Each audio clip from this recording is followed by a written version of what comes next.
Let's go! Continuando, nós vamos falar agora da verdade dos fatos, que é o tópico 2 do ponto de vista. Para isso a gente vai pegar um quadro muito famoso, que está lá no Museu Paulista, conhecido também vulgarmente como Museu do Ipiranga.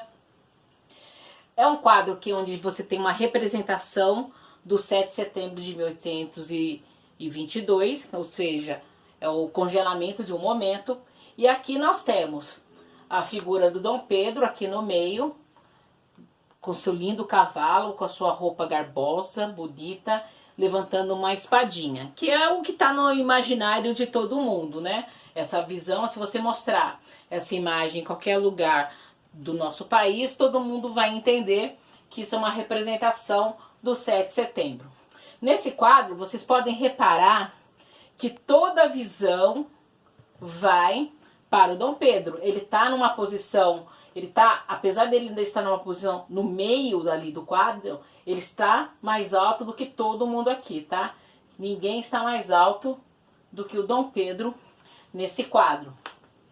E como eu sei também que ele está centralizado nisso? Vocês percebem que tem um círculo em torno do Dom Pedro, formado pela estrada e pelos dragões de Independência, com seus lindos cavalos, com a sua veste, com seu elmo, com seu capacete caindo por sobre as costas. E aqui nós vemos as patas do cavalinho tocando o riacho do Ipiranga. É uma cena muito bonita, né? Esse momento retratado aqui nesse local. Aqui nós temos um desgarrado, que eu não sei porque foi para lá, né? Aquele momento não estava muito bom.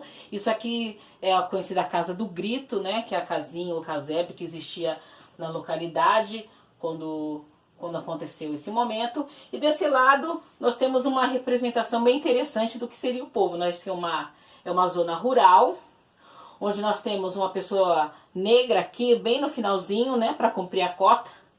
Nós temos uma outra pessoa no cavalo, mas uma pessoa mais simples. E aqui nós temos, acho que o típico brasileiro, né, com seu pezinho chinelo havaiana. E eles estão olhando para essa cena e pensando, o que é isso? Eu ia falar, que pi é essa? Então, que pi é essa? Ok, então eles estão olhando. É interessante isso, né? Se eu fosse analisar esse quadro, é como ele colocou à margem a sociedade brasileira, né? A grande parte da sociedade brasileira que está representada pela margem, né? Está à margem do que está acontecendo aqui nesse quadro. É um quadro muito bonito, bastante conhecido, ele é enorme, ele tem mais ou menos 4 por 7 metros, né? 4 metros por 7 metros, então ele é monstruoso, tem uma sala reservada só para ele. Mas esse quadro, que faz parte do nosso imaginário desde a infância, este acontecimento desta forma, ele nunca aconteceu. Isso aqui é uma imagem construída. Então vamos desconstruí-la neste momento. A primeira coisa que a gente tem que lembrar é que a gente tem que pegar o antes do 7 de setembro. Então, o que estava acontecendo antes do 7 de setembro? Bom, você tem todo um processo de retorno para Portugal do Dom João VI, que era pai do Dom Pedro. Você tem que os portugueses querem que o Brasil volte a ser uma colônia e não um Reino Unido a Portugal. Então, existe todo um processo de querer levar o príncipe embora para que o Brasil volte a ser uma colônia. Chega um momento que o Dom Pedro, ele vai indo nas províncias, ou tentando visitar todas as províncias, para ver se ele consegue uma adesão maior à sua causa, apesar de todo o Partido Brasileiro e a boa parte da população quererem que ele fique. Tanto que tem até o dia do fico. Ok. Numa dessas andanças ele vai para Santos, onde sim, onde ele tem a amante dele que mora lá. Sim, ele é um príncipe que tem uma amante oficial. O nome dela é Dona Domitila de Castro. E aí ele vai ter que vir de Santos para São Paulo, ok? Santos para São Paulo tem uma coisa ali no meio que se chama Serra do Mar. Então, acho que quase todo mundo aqui já foi pra praia, certo? Então, você desce a serra e depois você tem que subir a serra. Quando você sobe a serra, você vem de carro. E normalmente você nunca vem arrumado quando você sobe, quando você vem do mar aqui para o Planalto. Você tá sempre com uma roupa bem fubanga, sua mãe xingando que seu chinelo tá cheio de areia, vai sujar todo o banco do carro, vai sujar o chão do carro. Então você vem meio largado. Aí você pega a estradinha e aí você vai vendo vários carros parados nesse caminho até São Paulo. E por que tem muitos carros parados? Porque muitos fervem, porque é uma subida íngreme, é uma subida difícil. Portanto, imagine agora que nós temos carro e estrada, é complicado subir a Serra do Mar.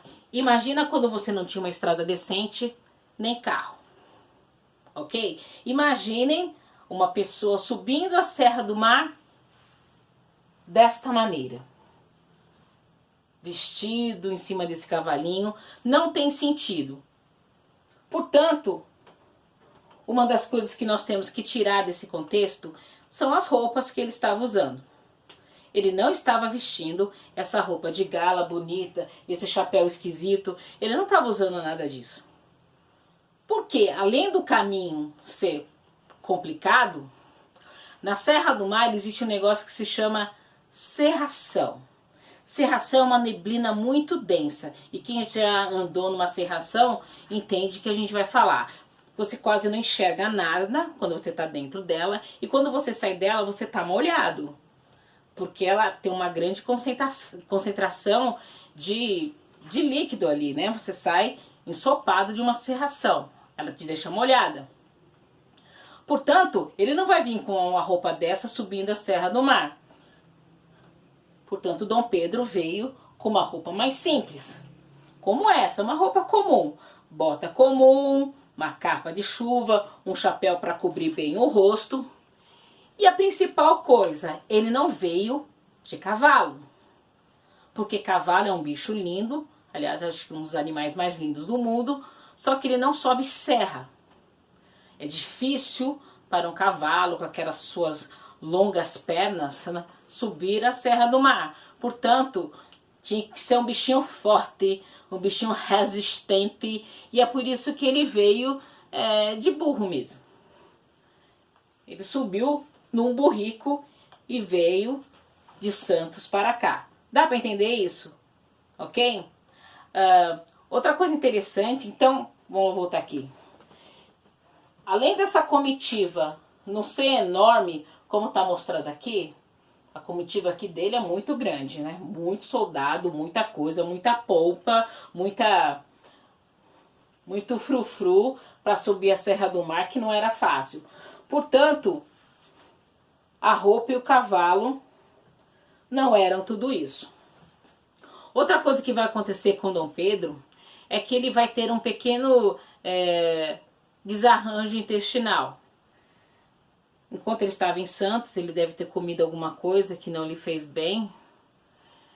E eu não vou dizer o que é, porque estou num canal aberto. E ele teve que subir a Serra do Mar. E quando ele chegou às margens do rio Ipiranga, ele teve uma forte diarreia e precisou ir obrar. Enquanto ele estava obrando, chegou as cartas de Dona Leopoldina, de José Bonifácio, e as cartas das cortes pedindo para ele voltar, das cortes pedindo para ele voltar para Portugal, e da Leopoldina, de José Bonifácio, falando assim, cara, faz alguma coisa, porque ninguém vai voltar, você que tem que fazer, você que é o príncipe regente. Bom, quando vocês estão com diarreia, estão na privada, né, no aconchego do seu lar, vocês gostam de plateia? Portanto, ninguém que vai no banheiro gosta de plateia. Portanto, esse bando de gente mostrado aqui, nesse momento eles não estavam.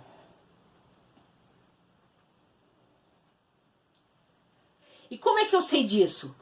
A Iracema é louca, tá falando esse bando de bobagem? Cara, não, tem relatos das pessoas que viajaram com Dom Pedro nesse processo, fizeram parte da comitiva dele, e eles foram descrevendo o passo a passo do Dom Pedro até o dia 7 de setembro e pós 7 de setembro também, ok? Então ele vai passando por isso. Portanto, nada bonito como isso aconteceu. Então por que transformaram isso numa coisa tão bonita se é uma coisa mais escatológica? Essa é uma pergunta que você pode fazer. O que aconteceu aí, produção? Aconteceu alguma coisa? De boa? Ok. Quem vai criar essa versão bonitona, essa versão que vai fazer parte do imaginário do nosso país? Alguém inventou isso. O Pedro Américo tirou isso só da cabeça dele? Ah, vou lá, vou fazer esse quadro. Esse quadro foi pintado muito depois da independência. Então, quem que vai inventar essa versão? Na verdade, foram os paulistas do século XIX. João Ramalho estava no meio disso.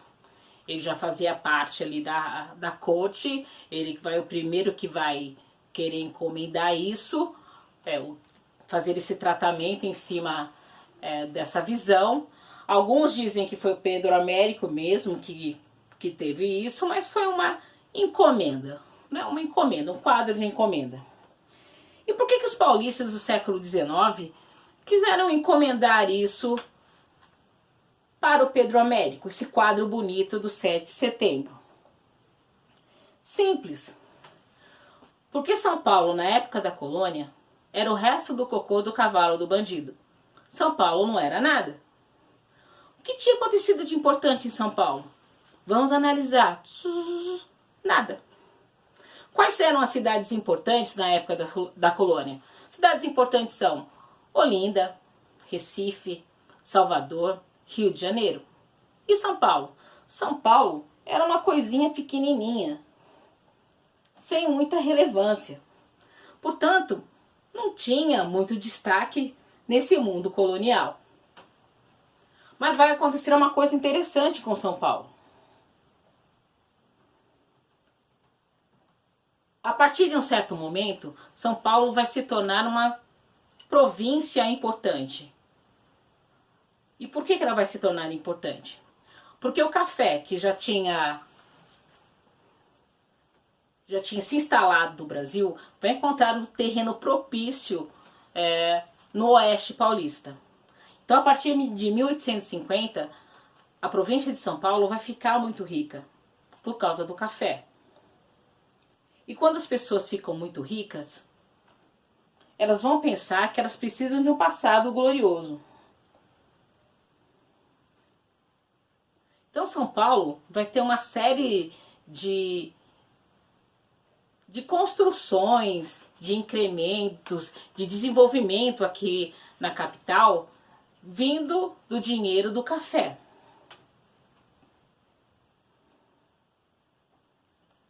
Só que não tinha um passado glorioso.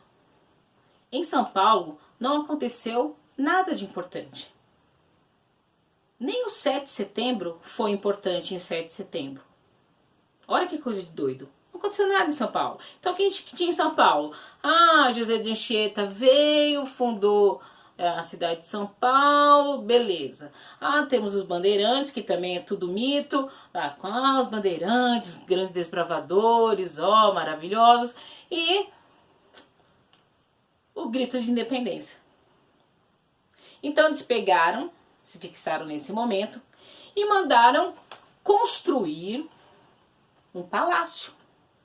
Sim, o Museu Paulista, o Museu do Ipiranga, ele é um palácio aos moldes do Palácio de Versalhes. Para quem não sabe, Versalhes, França, ok? Então é um palácio. E nesse palácio mandaram colocar aquele quadro bonito, majestoso, que é um congelamento de um momento que aconteceu em São Paulo. Mas então por que essa versão bonita, bem arrumada, se espalha pelo Brasil inteiro? Aí uma questão de dominação econômica. São Paulo vai se tornar a cidade mais rica. Era a mais importante? Não, Rio de Janeiro continuou sendo a mais importante. Só que São Paulo era rica. E ela, com esse poder econômico, acaba levando história, né, dessa forma glamurosa para todo o Brasil. E aí, no nosso imaginário, fica essa imagem do Dom Pedro puxando espadinha e gritando independência ou morte naqueles moldes que foi criado pelo Pedro Américo. Dá para entender isso? Então, nem sempre aquilo que está retratado foi o que realmente aconteceu. Você tem que investigar o que está por trás disso. Beleza? Deu para entender isso?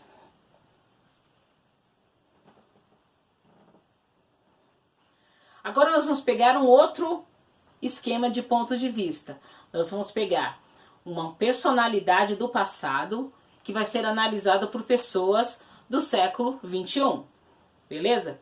Eu escolhi aleatoriamente, aliás, há muitos anos eu escolhi aleatoriamente, este personagem que é Júlio César.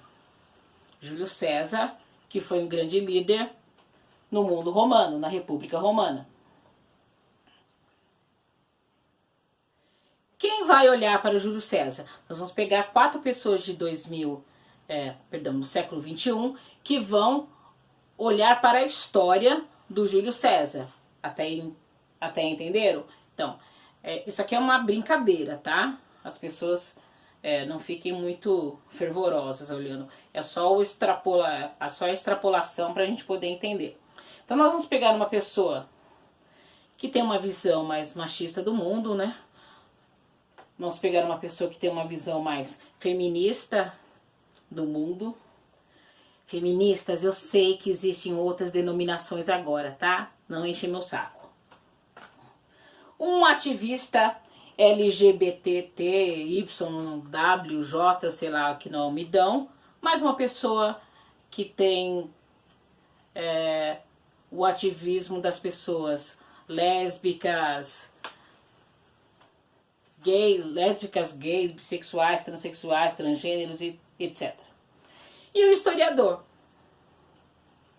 São 4 visões diferentes de uma mesma pessoa. Então vamos lá. Uma pessoa com uma visão machista, ela vai ler as coisas sobre o Júlio César e vai interpretar da sua maneira. Então ele vai falar o seguinte: Júlio César era o cara. Júlio César foi um conquistador. Ele conquistou territórios, ele conquistou Roma. Ele foi casado 4 vezes, então ele conquistou várias mulheres. E ele conquistou a Cleo, não a Pires, mas a Cleópatra. É um cara incrível. Uma pessoa que tem uma visão mais feminista da história de Júlio César vai falar o seguinte: conquistador? Para com isso. Ele foi conquistado. Ele não seria nada sem as mulheres da vida dele.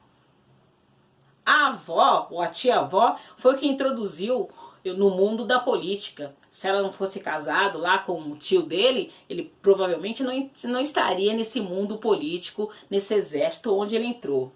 Ele foi casado 4 vezes, sim, foi. Mas essas mulheres eram poderosas patrícias que influenciaram na carreira dele. Se não fossem essas mulheres, ele não teria a força que ele tem dentro do mundo dos patrícios. Conquistou a Cleópatra? Para com isso. Ela tinha 17 anos, ele tinha 52. Ela ficou nua na frente dele. Quem conquistou quem?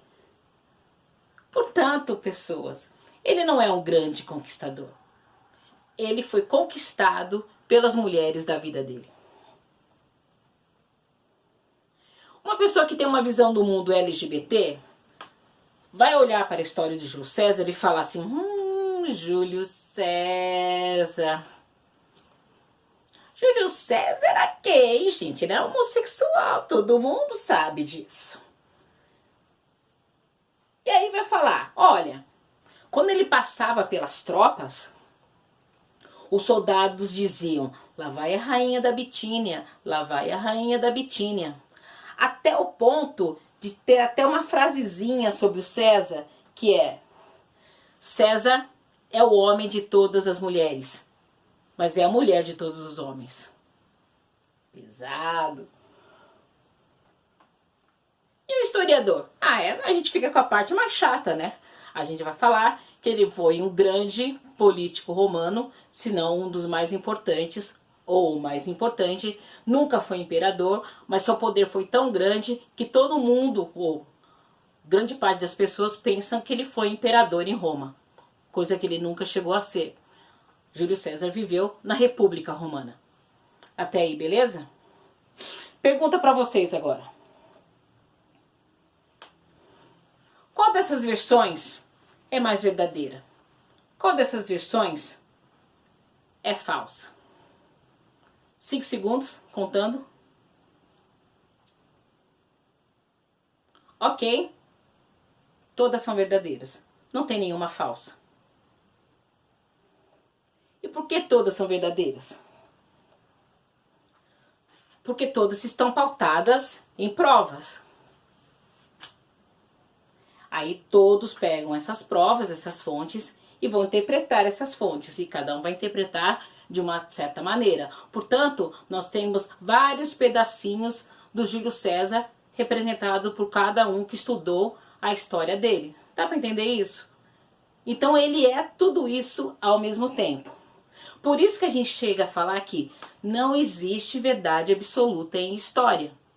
E eu não estou dizendo que não tem verdade em história. Eu disse que não tem verdade absoluta em história. Porque essa verdade pode ser mutável, depende de quem interpreta aquela fonte. Dá para entender? Mas tem que ter a fonte. Sem a fonte histórica, ninguém faz nada. É apenas uma bobagem. Ok? Entenderam isso? Beleza.